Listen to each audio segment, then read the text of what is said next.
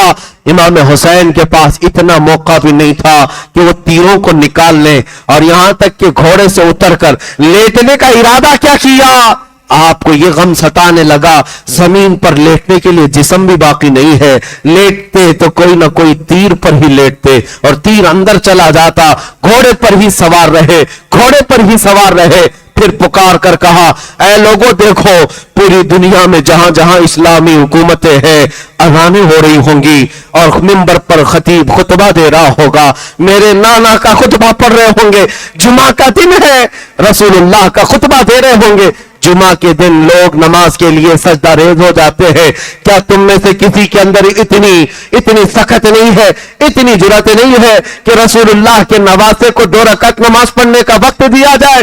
تھوڑی دیر کے لیے ہٹ جاؤ، کوفی ہٹ گئے، یہاں تک کہ تلواروں سے جو مقابلہ کرنے والے نامرد گیدڑ تھے قریب آنے کو تیار نہیں تھے، تیروں سے بوچھل کر دیا، چھلنی کر دیا، لیکن قریب آنے کو کوئی تیار نہیں، دور سے تیر پھینک کر کے حملہ کر رہے تھے۔ امام علی مقام ان کے تیروں کی طرف کوئی نظر نہیں فرمائی اور ان کی طرف نظر انداز کرتے ہوئے گھوڑے سے آپ پہلی مرتبہ اترے تھے اور میدان کربلا میں نہایت ہی خشوع و خضوع کے ساتھ آپ نے نماز کے لیے رکعت باندھ لی۔ تاریخ میں یہ بتایا گیا چاہے وہ آپ نے نماز کی رکعت کے لیے باندھا ہو یا پھر اللہ کریم کی بارگاہ میں سجدہ کیا ہو، جو بھی ہو عبادت ہی تھی، ان کا قدم قدم وہاں عبادت تھا، ان کا لمحہ لمحہ وہاں عبادت تھا۔ امام علی مقام تھکان سے چور تھے، اس کے بعد جب آپ کا سر سجدے کی طرف گر پڑا، آپ سجدے کی طرف گرے، خولی بن یزید، شمر ذی الجوشن، دنیا کے بدترین لوگ تھے، قریب آئے، ایک شخص نے آپ کی پیٹھ پر پاؤں رکھا، دوسرے نے آپ کی گردن پر تلوار رکھ کر کے آپ کی گردن مبارکہ کو جسم سے الگ کر دیا۔ انا للہ و انا الیہ راجعون۔ کتنے بکھرے ہوئے ہیں مدینے کے پھول، کربلا تیری قسمت پہ لاکھوں سلام، فاطمہ کے لاڈلے کا آخری دیدار ہے، حشر کا ہنگامہ برپا ہے، میان اہل بیت، تنہا علی کا لال خاروں میں گر گیا، فاطمہ کا لاڈلا ہزاروں میں گر گیا۔ حسین ابن علی کی شہادت ہوئی، لوگوں میں آوازیں بلند ہو گئی، طبل بجنے لگ گئے، نقارے بجنے لگ گئے، جھنڈے اٹھا دیے گئے، اور اس کے بعد جشن کا ماحول تھا۔ ادھر سے بیبیاں یہ کہتی رہ گئی، سکینہ کہتی رہ گئی بابا کو ہم آخری مرتبہ ایک ہی بار دیکھ سکے۔ اب اس کے بعد میدان کربلا کی حالت یہ تھی، حسین صبح سے لاشیں اٹھا رہے تھے، ایک حسین کی لاش اٹھانے والا کوئی جوان نہیں تھا، وہ لاش مبارکہ وہیں پڑی رہ گئی، اور جس میں اقدس کربلا کے میدان میں ویسی رہ گیا۔ کوفی یزیدی اتنی بھی اپنے اندر اخلاقی جرات نہیں رکھتے تھے کہ لاش کو اٹھا کر کے رکھ دیا جائے۔ میدان کربلا میں بکھری ہوئی لاشوں پر وہ گھوڑے دوڑاتے ہوئے اپنی سمت نکلتے رہے، اپنے اور جاتے رہے، اور حسین ابن علی کی شہادت کے بعد آسمان رنگین ہو گیا ہوگا۔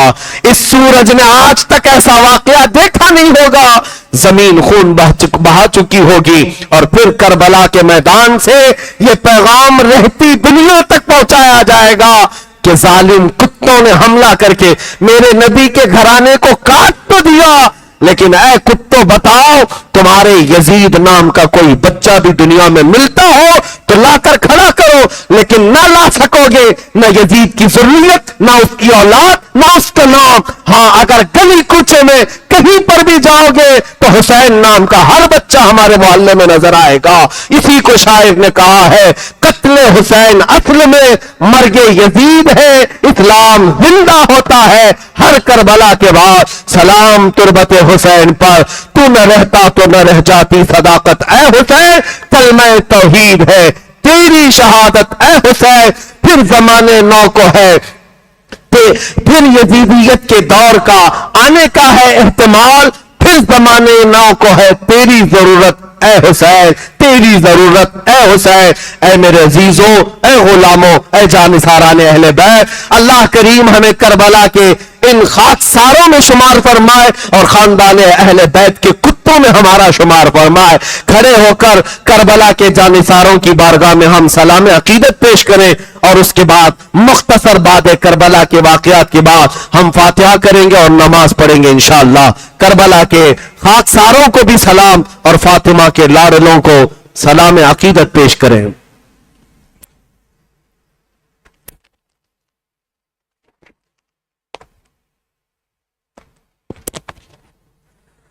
پیاسے امام السلام، عالی مقام السلام، زہرا کے لال السلام، عالی مقام السلام، ذکر تمہارا جب لکھا رونے لگا قلم حسین، کیسے ہے واقعات غم، حاصل کروں رقم حسین، دل میں تمہاری یاد ہے، ہونٹوں پہ ہے علم حسین، لیتے رہیں گے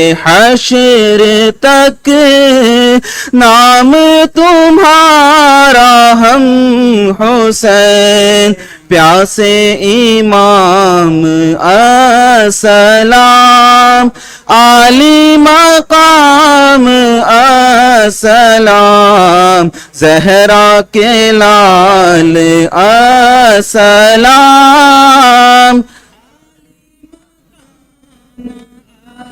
بھولی نہ جائے گی کبھی آپ کی زندگی حسین، تیروں کے سائے میں دیکھی خالق کی بندگی حسین، آپ کے خون سے ہوئی دین میں روشنی حسین، آپ نے جگمگا دیا دین محمدی حسین، پیاسے امام السلام، عالی مقام السلام، زہرا کے لال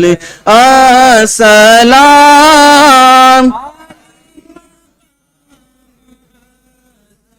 آپ نے کیسی شان سے صبر کا امتحان کیا، وقت پڑا تو آپ نے اکبر سا نوجوان دیا، پھر بھی اگر رہی کمی اصغر سا بے زبان دیا، شوروں نے گل ستا دیا، دین نبی بچا لیا، پیاسے امام السلام علی مقام السلام، زہرا کے لال السلام علی مقام السلام، مصطفیٰ جان رحمت پہ لاکھوں سلام، شمع بز میں ہدایت پہ مدینے کے پھول کربلا تیری پہ لاکھوں سلام، مصطفیٰ جان رحمت یا نبی سلام علیکہ، یا رسول سلام علیکہ، یا نبی سلام علیکہ،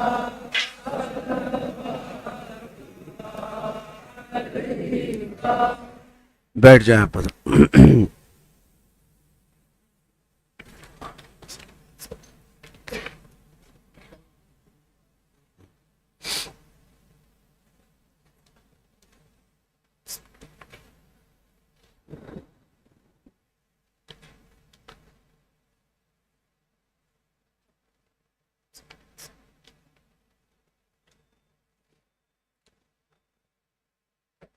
ایک بار سورہ فاتحہ، 3 بار قل هو اللہ احد، ایک بار قل اعوذ برب الفلق، ایک بار قل اعوذ برب الناس پڑھیں۔ الفاتحہ۔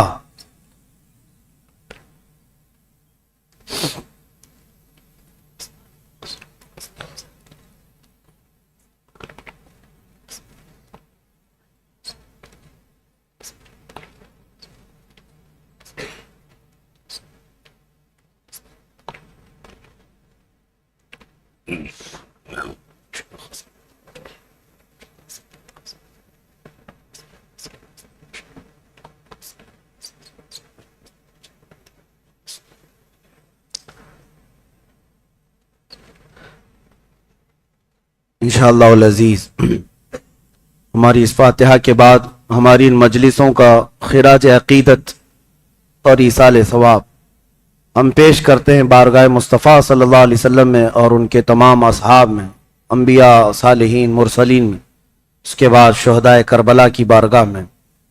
میں تمام شہدائے کرب و بلا رضوان اللہ تعالی علیہ مجمعین کے ناموں کی تلاوت کرتا ہوں، اور ہمارا یہ ماننا ہے کہ اللہ تعالیٰ ان کے ناموں میں اتنی اثر رکھا ہے، اتنی برکت ہے کہ ہماری زندگی میں آئی ہوئی تمام پریشانیاں ان کے ناموں کی برکت سے اللہ دور فرمائے گا، اور ہر طرح کی حاجت کو اللہ تعالیٰ ان کے وسیلے سے پوری فرمائے گا۔ لہذا میں ایصال ثواب کے طور پر بھی شہیدان کربلا جو 72 کی تعداد میں ہیں ان کے ناموں کی تلاوت کرتا ہوں۔ ہر نام کے آگے آپ رضی اللہ عنہ پڑھا کریں اور سلام بھیجا کریں، اللہ تعالی ہم سب کی اس تلاوت کو بھی قبول فرمائے۔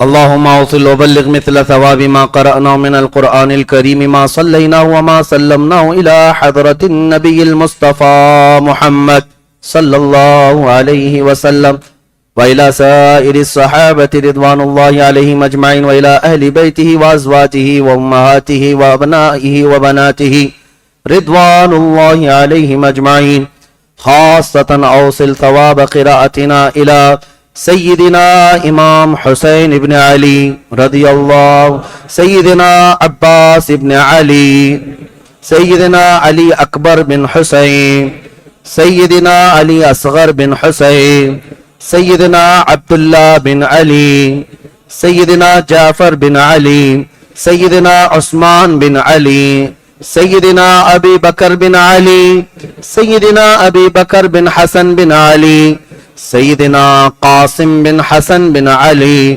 سیدنا عبداللہ بن حسن، سیدنا عون بن عبداللہ بن جعفر، سیدنا محمد بن عبداللہ بن جعفر، سیدنا عبداللہ بن مسلم بن عقیل، سیدنا محمد بن مسلم، سیدنا محمد بن سعید بن عقیل، سیدنا عبد الرحمن بن عقیل، سیدنا جعفر بن عقیل، سیدنا حبیب بن مظاہر اسدی، سیدنا انس بن حارث اسدی، سیدنا مسلم بن اوسجہ اسدی، سیدنا قیس بن عشر اسدی، سیدنا ابو ثمامہ بن عبداللہ، سیدنا بریر حمدانی، سیدنا عابس شاکری، سیدنا عبد الرحمن رہبی، سیدنا سیف بن حارث، سیدنا عامر بن عبداللہ حمدانی، سیدنا ہندہ بن حارث، سیدنا شوزب بن عبداللہ، سیدنا نافع بن حلال، سیدنا حجاج بن مسروق، سیدنا عمر بن کرملہ، سیدنا عبد الرحمن بن عبد رب، سیدنا ہندہ بن کعب، سیدنا عامر بن ہند، سیدنا نعیم بن عجلان، سیدنا سعد بن حارث، سیدنا زہیر بن قیم، سیدنا سلمان بن مضارب، سیدنا سعید بن عمر، سیدنا عبداللہ بن بشیر، سیدنا وہب کلبی، سیدنا حرب بن عمر، سیدنا زہیر بن عامر، سیدنا بشیر بن عامر، سیدنا عبداللہ رواح غفاری، سیدنا جون غلام ابی ذر غفاری، سیدنا عبداللہ بن یزید، سیدنا سلیم بن امین، سیدنا قاسم بن حبیب، سیدنا سعید بن سلیم، سیدنا نعمان بن عمر، سیدنا یزید بن سبید، سیدنا عامر بن مسلم، سیدنا سیف بن مالک، سیدنا جابر بن حجاج، سیدنا مسعود بن حجاج، سیدنا عبد الرحمن بن مسعود، سیدنا بکیر بن حی، سیدنا عمار بن حسن تائی، سیدنا زرفامہ بن مالک، سیدنا کینانہ بن عتیق، سیدنا عتبہ بن سولت، سیدنا حر بن یزید تمیمی، سیدنا عقبہ بن سولت، سیدنا جبلہ بن علی شبینی، سیدنا قم بن عمر، سیدنا عبداللہ بن بکیر، سیدنا اسلم غلام ترکی رضوان اللہ تعالی علیہم اجمعین۔ الہ العالمین احکم الحاکمین یا رب العالمین خلاق کائنات مولا، ان شہیدان کربلا کی برکت سے ہماری تمام گناہوں کو معاف فرما دے۔ اے اللہ رب العالمین، ان شہداء کرب و بلا کی قربانیوں کا صدقہ ہمیں عطا فرما، ہماری مصیبتیں ہماری پریشانیاں دور فرما دے۔ اے اللہ پھر سے یزیدیت کے فتنے جنم لے چکے ہیں مولا، ان شہداء کربلا کی طاقت و قوت اور ان کی جانثاری ہمارے بچوں میں عطا فرما مولا، ہمارے بازوؤں میں قوت حیدری عطا فرما مولا، حسین کے قدموں میں زندگی عطا فرما، زندگی بھر مولا اہل بیت کے غلاموں میں شمار فرما، اور قیامت کے دن مولا ہمارے گھر کو، ہمارے افراد کو، ہماری نسلوں کو اہل بیت اطہار کے جانثاروں میں شمار فرما۔ اے کریم خدا ارحم الراحمین، ہم میں جو بیمار ہیں انہیں شفا دے دے، جو بے اولاد ہیں انہیں صالح اولاد عطا کر مولا، جو بے روزگار ہیں انہیں حلال روزیاں عطا کر، جو قرضوں میں ڈوبے ہوئے ان کے قرضوں میں آسانیاں دے دے، جو ناحق جیلوں میں بند ہے ان کی رہائی کی سبیل پیدا فرما۔ اے کریم خدا ارحم الراحمین مولا، جو ناموس رسالت کے لیے ہمارے بچے جیلوں میں قید کیے گئے، میرے شہر ہبلی کے بچے، اے اللہ ان سب کو رہائی عطا فرما، مولانا قمر غنی عثمانی صاحب کو رہائی عطا فرما۔ اے کریم خدا ارحم الراحمین مولا، خصوصاً تیرے دربار میں التجا ہے، ظالموں کے چنگل سے ہمیں آزاد کر دے، ہمارے ملک کو امن و امان عطا فرما۔ اے اللہ باطل فاشسٹ طاقتوں اور قوتوں سے اسلام اور تمام احکام اسلام کی حفاظت عطا فرما۔ اے قدیر و جبار خدا، دشمنان رسول کو فنا فی النار فرما دے، تو عذاب علیم میں انہیں گرفتار فرما دے۔ اے کریم خدا قیامت تک ہماری نسلوں میں عاشقان مصطفیٰ پیدا فرما، ہماری اولاد کو، ہماری نسلوں کو بدعقیدہ اور گمراہ ہونے سے محفوظ فرما۔ خصوصیت کے ساتھ مولا ہمارے اس محلے میں اتحاد و اتفاق عطا فرما۔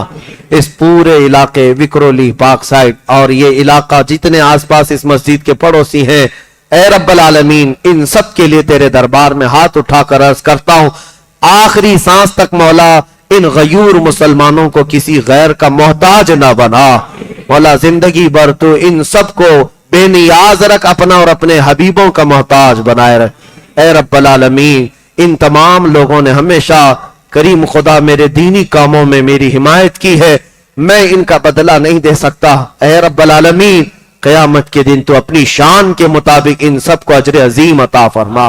اے رب قدیر احسن الخالقین مرکز ناموس رسالت کو ترقیاں عطا فرما۔ اے اللہ اس میں آنے والی رکاوٹوں کو دور فرما دے، دشمنانوں کو ذلیل و خوار فرما دے۔ اے اللہ ہمارے اس پاک سائٹ محلے کو مولا ہر طرح کی برکتوں سے نواز دے۔ اے اللہ تو رحمتوں سے نواز دے۔ اے کریم خدا رحم الراحمین اس پورے علاقے کو مرکز عشق رسول بنا دے، ہر بچے کو مولا عاشق رسول بنا دے، تیرے حبیب کا سچا مجاہد بنا دے۔ مولا ہماری دعاؤں کو مولا حسین کے قدموں کے صدقے قبول فرما۔ وصلی اللہ تعالی علی خیر خلق محمد وآلہ واصحابہ اجمعین۔ ایک مرتبہ حضور پاک صلی اللہ تعالی علیہ وسلم اور سارے صحابہ کے نام پر الفاتحہ۔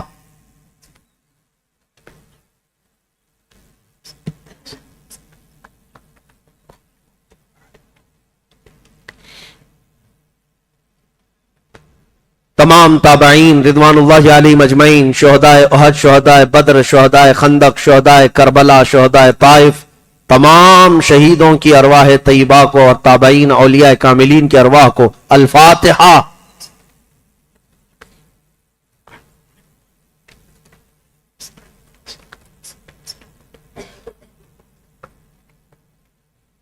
تمام ائمہ مجتہدین، تمام ائمہ محدثین، تمام علماء اسلام، جتنے لوگوں نے دین کی خدمتیں کی ہیں دامے درمے قدمے سخنے، ان تمام ائمہ کرام اور امت کے محسنین کے نام الفاتحہ۔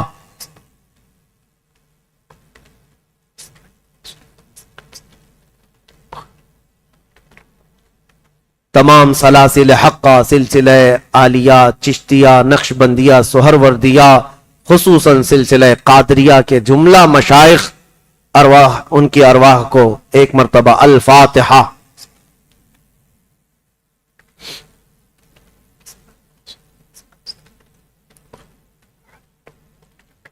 اخیر میں کل امت مسلمہ خصوصیت کے ساتھ ہمارے خاندانوں میں جن کا انتقال ہو چکا، ہمارے والدین، میرے والد اور آپ سب کے خاندانوں میں جو انتقال پا چکے، جو قبرستانوں میں جا چکے ہیں، ان سب مومنین مومنات کی قبروں کے لیے ایک بار الفاتحہ۔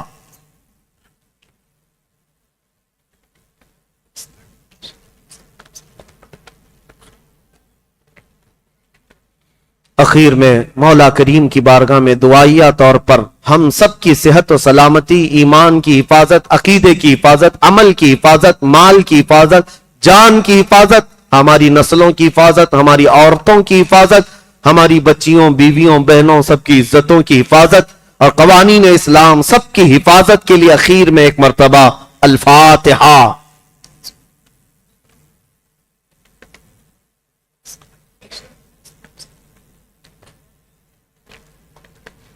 وصلی اللہ تعالی علی خیر خلق محمد وآلہ واصحابہ اجمعین برحمتک یا ارحم الراحمین۔ کربلا کا یہ خونی منظر آپ کے سامنے بیان ہو چکا۔ عموماً داستان کربلا امام علی مقام کی شہادت تک ہے۔ بہت سارے لوگ یہ پوچھتے ہیں کربلا کے بعد کیا ہوا کیا ہوا۔ میرے عزیزو، ان کے شہزادوں نے جب یہ بات کہی تھی امام علی مقام کے لیے کہ اب حسین ابن علی امام علی مقام کے بعد زندہ رہنے کا مطلب ہی کیا ہے، ان کے بعد تاریخ کیا ہے، ان کے بعد جینے کا مزہ کیا ہے، لیکن چونکہ اسلام یہاں تک پھیلا ہے، آیا ہے اب تک صحیح سلامت، تو تاریخ تو بیان ہوگی انشاءاللہ العزیز۔ اس کے بعد جو جمعہ آئے گا، اگر زندگی باقی رہی تو کربلا کے بعد کے واقعات میں جمعہ میں کور کرنے کی کوشش کروں گا اور آپ کے سامنے وہ باتیں رکھوں گا. لیکن مختصراً یہ ہے، کربلا کے میدان میں امام حسین کی شہادت کے بعد اچانک یہ اہل بیت نبوت کے خیموں پر حملہ کیا کوفیوں نے، اور جتنی عورتیں تھیں ان کو باندی بنا دیا گیا، قیدی بنایا گیا، اور بیڑیاں ڈال کر امام زین العابدین کو بھی اور خاندان نبوت کی عورتوں کو بھی لے جایا گیا. اور یہاں سے یہ قافلہ امام حسین کے سر کے ساتھ گیا تھا. حسین اعظم کا سر نیزے میں ڈال کر کے یہ لوگ کوفہ لے کر کے آئے تھے ابن زیاد کے پاس، اور ابن زیاد امام علی مقام کے سر کے ساتھ بے عزتی بے حرمتی کرتا رہا. اور پھر یہ قافلہ لٹا ہوا قافلہ اہل بیت کا دمشق گیا تھا، ملک شام یزید کے دربار میں پہنچایا گیا تھا. وہاں تک یہ قافلہ کیسے گیا ہوگا، کتنا لمبا سفر کیا ہوگا. لیکن میرے عزیزو، حقیقی بات تو یہ ہے کہ ہم صرف اتنا کہنا چاہیں گے، سچ کہا ہے شاعر نے، چن کر کہا ہے، اسلام زندہ ہوتا ہے ہر کربلا کے بعد. ایک ہی واقعہ دل دہلا دیتا ہے. بیچ راستے میں ایک جگہ یہ قافلہ رکا تھا، ایک گرجا گھر تھا، ایک عیسائی پادری رہتا تھا، کنیسہ یعنی ان کا چرچ تھا. اس نے دیکھا، رات کو ٹھہرنے کا موقع دیا، پوچھا یہ کون لوگ ہیں، کس کے سر لے جا رہے ہو؟ کہا کہ حسین ابن علی جو باغی تھے ہمارے خلیفہ کے، مار دیا گیا، کاٹ دیا گیا اور سر لے کر جا رہے ہیں. اس پادری نے دیکھا اور پھر چہرے کو دیکھنے کے لیے قریب آیا تو حیرت کی بات ہے، فدا ہو گیا. کہا یہ چہرہ مجھے ایک رات رکھنے کے لیے دے سکتے ہو؟ کہا ہرگز نہیں، یہ امانت ہے، ہم یزید کے دربار تک پہنچانے کے لیے امین ہے. نہیں دیا. لیکن ان لالچی کتوں کو کبھی بھی مال سے خریدا جا سکتا تھا. اس عیسائی پادری نے 12,000 درہم اس وقت جو چاندی کے سکے تھے تھیلی میں بھر کر لایا اور کہا یہ لے لو نذرانہ، ایک رات مجھے دے دو اور کل صبح پھر لے کر چلے جانا. انہوں نے کہا رات کو رکھنا ہی ہے. اس عیسائی پادری کے پاس انہوں نے یہ سر دے دیا.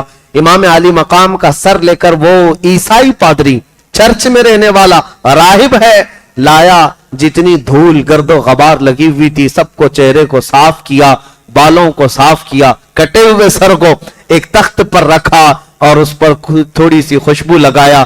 دیکھ کر کے وہ غم کے ساتھ بیٹھا، آنکھیں بھگوتا رہا. اس نے سوچا یہ کیسی قوم ہے جس رسول کا کلمہ پڑھتی ہے، اس رسول کے بیٹے کو کاٹ کر کے لائی ہے. اور اس کے بعد اس عیسائی نے سر کو وہاں رکھا تھا، اونگ آئی، سو گیا. لیکن قسمت جاگ گئی، میرے آقا تشریف لائے.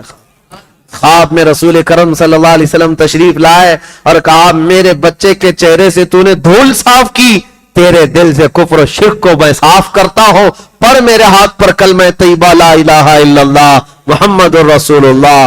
وہ عیسائی پادری میرے مصطفیٰ کے ہاتھ میں ہی کلمہ پڑھا. صبح اٹھا یا جیسے ہی اس کی نیند کھلی دیکھا تو اس کی قسمت جاگ چکی ہے، ہر طرف خوشبو ہی خوشبو ہے. ایک تو حسین کا چہرہ دیکھا تھا اور خواب میں ان کے نانا کا بھی چہرہ دیکھ لیا. قسمت کیسی جاگی ہے، اسی کو میں ایک جھلک آپ کے سامنے رکھا، ایک ہی مثال رکھا. صبح تو اس نے سر واپس کر دیا، لیکن یہی تو ہم کہتے ہیں اے ظالموں، تم ہزاروں کی تعداد میں ہو کر اسلام کو اس طرح نہیں پھیلا سکے جس طرح کٹا ہوا سر بھی گرجا گھر میں جا کر ایمان پھیلا رہا ہے، اسلام کی دولت سے روشناس کر رہا ہے. اسی کو شاعر نے کہا تھا کٹ جانا قتل ہو جانا اس سے فیصلہ نہیں ہوتا کہ کون جیتا کون ہارا، حقیقت تو بعد کے حالات بتاتے ہیں. کٹا ہوا سر بھی ابھی لوگوں میں تبلیغ کر رہا ہے، کٹا ہوا سر اب بھی لوگوں کو اسلام کی طرف بلا رہا ہے. حقیقت میں یہی تو فتح ہے اور اسی کو آج ہم کربلا کے میدان میں جا کر دیکھتے ہیں. آج پوچھنا کسی سے دمشق میں جا کر، ملک شام کا یہ کیپٹل سٹی ہے، راجدھانی ہے دمشق، جا کر پوچھنا یہاں کبھی یزید کا دربار لگتا تھا، یہاں خلافت ہاؤس ہوا کرتا تھا، یہاں بڑی عمارت تھی، وہ کہاں ہے؟ مجھے پتا ہے ہمارے ساتھیوں نے کہا کہ لوگ تمہیں پکڑ کر کے لے جائیں گے اور ایک ایسی جگہ کھڑا کر دیں گے جہاں پر یزید مر کر ختم ہوا، اس کی قبر محفوظ نہیں، لے جا کر کے تمہیں ایسی جگہ کھڑا کر دیں گے جہاں سڑن کی بدبو ایسی آتی ہے.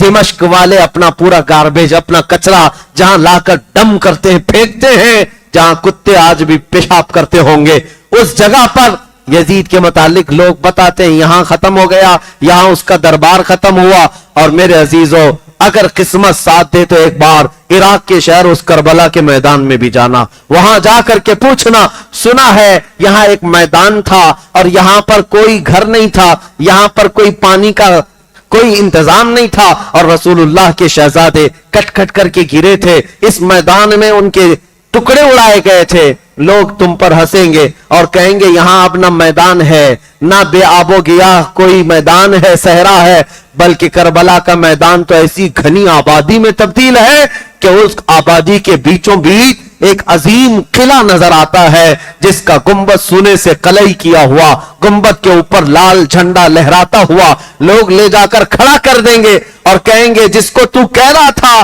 ہزار ٹکڑوں میں بدل گئے, یہ اس شہنشاہ کا دربار ہے. یہاں لوگ آج بھی چٹیوں میں اپنی حاجتیں لکھ لکھ کر کے لاتے ہیں اور روضہ حسین پر ڈال کر جاتے ہیں, وہ چٹیوں کا انبار دیکھو تو چھت تک لگ جاتا ہے. پتہ یہ چلا یزید کے دربار شاہی میں آج کوئی اپنی حاجت لے کر نہیں جاتا, اور کٹے ہوئے سر کے پاس بھی قیامت تک لوگ اپنی حاجتیں لے کر جاتے ہیں. حسین میرے بچے بگڑ گئے, حسین میری اولاد نہیں ہوتی, حسین میرا بزنس نہیں چلتا, میرا کاروبار نہیں چلتا, حسین میرے فلاں بیمار ہے, ہر گھڑی اپنی حاجتیں لے کر جاتے ہیں. یہ مسئلہ یہ بات ثابت کر دیتا ہے آج تک اگر رعایا اپنی حاجتیں لے کر جا رہی ہیں تو کسی مردہ کے پاس نہیں, زندہ شہنشاہ اعظم کے پاس لے جا رہی ہیں. اسی لیے فتح کا نام ہمیشہ حسین کے نام سے جڑا ہوا ہے. سلام اس تربت حسین پر, مولا کریم آخری سانس تک ہمیں حسین اعظم کے غلاموں میں شمار فرمائے.